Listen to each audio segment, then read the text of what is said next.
All right, guys, so I'm back with another quick video, man. And today I got 4 quick little tips to help you with your editing process. And hopefully these videos can help you speed up your editing process. All right. I also got 1 bonus tip at the end for you guys as well. So make sure you stay tuned for that. So real quick, guys, I just want you to know that I do not script videos. All right. I do not script videos. I tried it in the past and it didn't work for me trying to read back what I wrote. It just sounds too made up. You know what I'm saying? So when I was in the Marine Corps, I was a recruiter at one point, and we used to do impromptus where, you know, we would be somewhere and we had to speak on the Marine Corps or whatever the case, and we only had like 2 minutes to prepare, and we had to talk in front of hundreds of people. So, you know, we used to specialize in impromptus. And to me, how I used to rehearse to get myself together is the same way I do my videos now. I just rehearse my videos a little bit prior to pressing, you know, record on the camera, and then, you know, I just kind of roll through it. You know what I'm saying? So that's why I don't script videos, man. But these little quick tips right here can possibly help you if you don't script and if you do script. So, you know, we just gonna roll with it. So I got my 4 little just random tips right here that I thought would help you, and we're just gonna go straight to number 1, which is creating a template for your videos. All right, create a quick template for your videos, man, so that when you're done shooting, all you got to do is drop your footage into your template. Go ahead and create your intro, go ahead, create your outro, and go ahead and put together all your little overlays and things like that, so that, like I said, when you're done shooting your video, you can just drop it right in. And just another quick tip on that to kind of expand a little bit more, also create your template in 24 frames, 30 frames, and 60 frames. So for instance, right now I'm shooting at 1080/60, and I use LumaFusion, right, for my editing suite.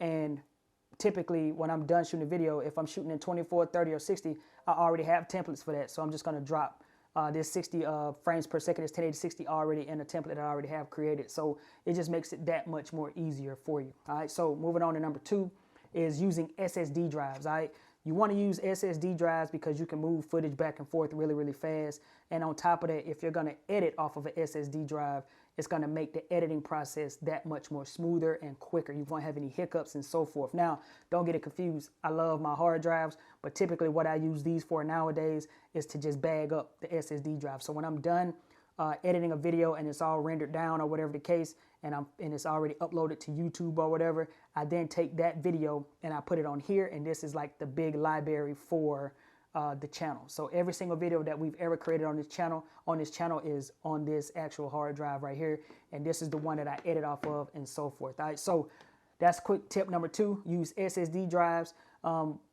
Again, don't be confused. You can use the hard drives, but primarily you want to go with the SSD drives because it's going to help you get through your footage a little bit faster. All right. Tip number three is shoot for the edit. All right, so shooting for the edit, what does that mean, Jay? Well, for me, the way I interpret that is that, for instance, me shooting these videos, when I shoot my videos of like, let's say my SSD drive right here, I know that I'm gonna give you guys an intro, so I would shoot my intro so that I know that when I open up my SD card, the first clip is the intro. Then I would shoot, for instance, if I wanted to tell you guys where I picked it up from and so forth and so on, I shoot exactly that so that when I get it off the SD chip, I already know that that's the second clip, third clip, and so forth and so on. So shooting for the edit just kind of helps you stay in order of what it is that you're shooting. You see what I mean? So you don't kind of be all over the place shooting the intro, and then all of a sudden you go outside and then you shoot like some portion of the middle video or portion of the middle, and then you come back and shoot the outro and so forth and so on. If you're somebody that can do that, then hey, more power to you. But I prefer to just shoot it in order. Intro, then shoot, you know, whatever it is you got next, the main body, so forth and so on, and then your outro, and then you're good to go. So hopefully that tip made sense, right? Moving on to tip number 4 is shoot multiple takes. All right, and I even wrote right here, this is for us non-script writers. All right, so like I said, I don't script videos, and this tip is still for people who do script, but shoot multiple takes. So for instance, intros, right? I practice all of my intros throughout like the day. So if I know that I'm going to shoot a video for you guys throughout my day, and I'm just going to keep using this crucial for an example, if I was going to shoot a video of this crucial today for you guys, then at some point in time throughout my day, before I start shooting, I would be rehearsing and practicing an intro in my head over and over and over again. And then once I turn the camera on, I would probably do maybe 3 or 4 intros, and then I'll listen back to the intros on my Audacity. I don't have to take my SD chip out. I would just listen back to it on Audacity so that I can know which intro I want to go with. And, you know, I make sure I put my markers there. And then once I take the SD chip out, if I wanted to go with intro 3, I would just take my SD chip out. And I know that based on my markers, I would just pull intro 3 out and then pull intro 3 out from my audio on Audacity and sync it up, and then I'm good to go. So again, shoot multiple takes of no matter what it is, the intro, the outro, whatever portion that you're doing, like in the middle of your video or the body of your video and all that. Just shoot multiple takes so you got more stuff to choose from, so that you don't just kind of make one clip and then get back and then you don't like that. So give yourself room to make 3 or 4 different intros, 2 or 3 different outros, just so you can kind of pick and choose and have a little bit of a variety. All right, so this is my quick little bonus tip, and this tip probably is not going to help you edit faster, but I just felt like I wanted you guys to know this.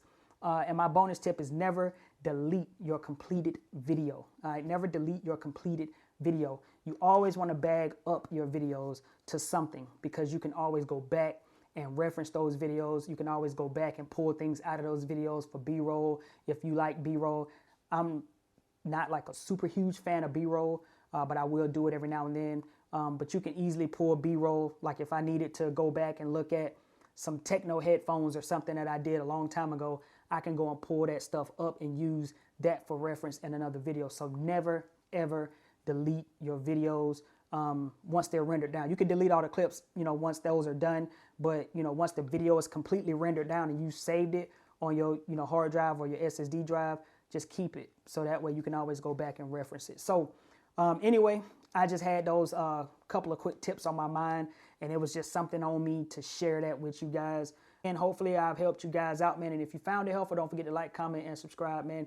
It's been your man Jay, and I will catch y'all in the next video. Peace.